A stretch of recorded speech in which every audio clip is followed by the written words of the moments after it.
Dalam sejarah bangsa Indonesia ada momen yang mengubah takdir pada tanggal 1 Juni 1945 di tengah pergulatan kemerdekaan. Insinyur Soekarno menyampaikan pidato legendarisnya di sidang Badan Penyidik Usaha Persiapan Kemerdekaan Indonesia atau BPUPKI.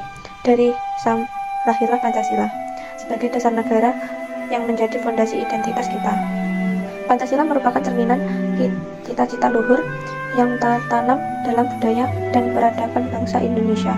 Bukan sekedar daftar frasa, Pancasila memegang peranan penting dalam kehidupan berbangsa dan bernegara. Sebagai landasan negara, warisan agung bangsa Indonesia yang dikenal sebagai Pancasila perlu dilestarikan dan dipraktikkan dalam kehidupan sehari-hari melalui penanaman dan penerapan cita-cita Pancasila. Kita semua dapat membangun bangsa yang maju dan sejahtera. Di tengah pendudukan Jepang pada tahun 1945, bangsa Indonesia bersiap menuju kemerdekaan. Pada tanggal 29 April 1945, pemerintah Jepang membentuk Badan Penyidik Usaha Persiapan Kemerdekaan Indonesia atau BPUPKI. Badan ini bertugas menyelidiki dan merancang dasar negara Indonesia merdeka. BPUPKI menjadi tonggak penting menuju proklamasi kemerdekaan 17 Agustus 1945. Melalui badan ini Indonesia menemukan jati dirinya sebagai bangsa yang berdaulat.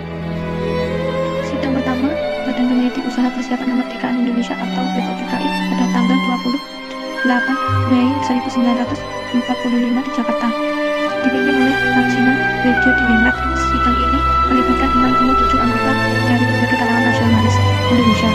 Pembahasan berfokus pada dasar-dasar negara merdeka, termasuk perdebatan tentang bentuk pemerintah republik versus monarki serta isu agama, ekonomi, dan sosial. Karena usulan yang ada belum mencapai kesepakatan, maka dibentuklah panitia 9 untuk merumuskan dasar negara secara lebih mendalam. Panitia ini berhasil membuat naskah yang kemudian dikenal sebagai Piagam Jakarta. Ketegangan sempat terjadi karena beberapa tokoh merasa keberatan dengan sila pertama dalam Piagam Jakarta yang berbunyi Tuhanan Yang Maha Esa dengan kewajiban menjalankan syariat Islam bagi pemeluk-pemeluknya. Karena beberapa peserta yang hadir dalam diskusi ada yang beragama selain Islam. Akhirnya dalam rapat BPKI Panitia Persiapan Kemerdekaan Indonesia pada tanggal 8 Agustus 1945, sila pertama diubah menjadi Ketuhanan Yang Maha Esa. Setelah melalui berbagai diskusi yang cukup panjang, titik yang signifikan dalam perkembangan prinsip-prinsip yang mendasari negara Indonesia adalah pidato pada tanggal 1 Juni 1945.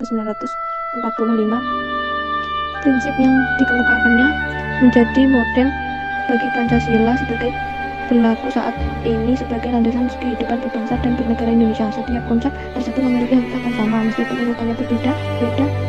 Setelah melalui proses konseptualisasi yang cukup panjang yang melibatkan beberapa pemangku kepentingan, Pancasila akhirnya disetujui sebagai dasar negara Indonesia. Sehari setelah proklamasi kemerdekaan Indonesia, tepatnya pada tanggal 18 Agustus 1945, Panitia Persiapan Kemerdekaan Indonesia atau BPUPKI melakukan pengesahan tersebut.